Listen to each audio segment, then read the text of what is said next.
Dear teachers in schools, teacher educators, student teachers, and principals of teacher education institutes, on behalf of the National Council for Teacher Education, I want to wish you a very happy Teachers' Day. Like so many of you, today we celebrate our teachers, our heroes, and their contribution to education and the development of our nation. We have made tremendous progress in getting our children into schools. Learning outcomes, however, is another story. Only 28% of our Standard 3 students, for example, can do a 2-digit subtraction.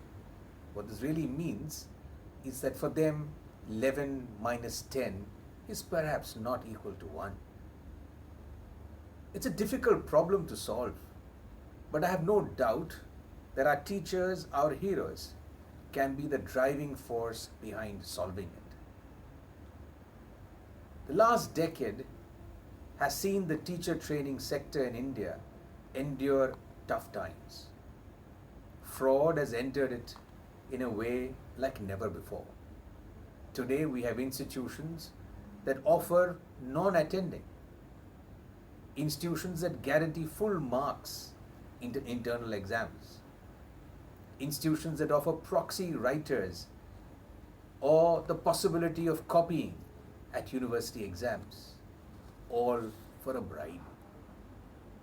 In these fraudulent institutions, faculty are typically paid a paltry sum of rupees 8,000 to 15,000, for they do not teach, they simply offer their names. Therefore, there is much to be done if our teachers are to fulfill their potential. In 2012, the Honorable Supreme Court set up the Justice Verma Commission. It gave 22 extremely detailed recommendations for reform. At NCTE, we have now begun to implement these reforms in both letter and spirit. 2 initiatives that we have taken, I want to bring to you, which have tremendous promise. One is Diksha,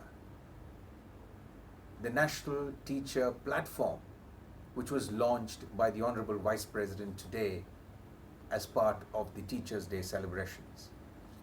The second is Teach R, India's first framework for accreditation and ranking that is customized to the needs of the teacher training sector. However, fraudulent institutions have come together and are now trying to derail our efforts. But we are sure that with your support, we will succeed in cleaning up the sector. We need to shift our focus towards academic excellence and not simply regulatory compliance. We need to shift our focus from the number of books, for example, in a library, to how they are being used to improve learning outcomes.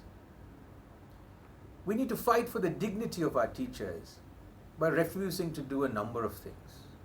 1, by refusing to accept a salary than that which is mandated. 2, by refusing to accept non-attendance of students.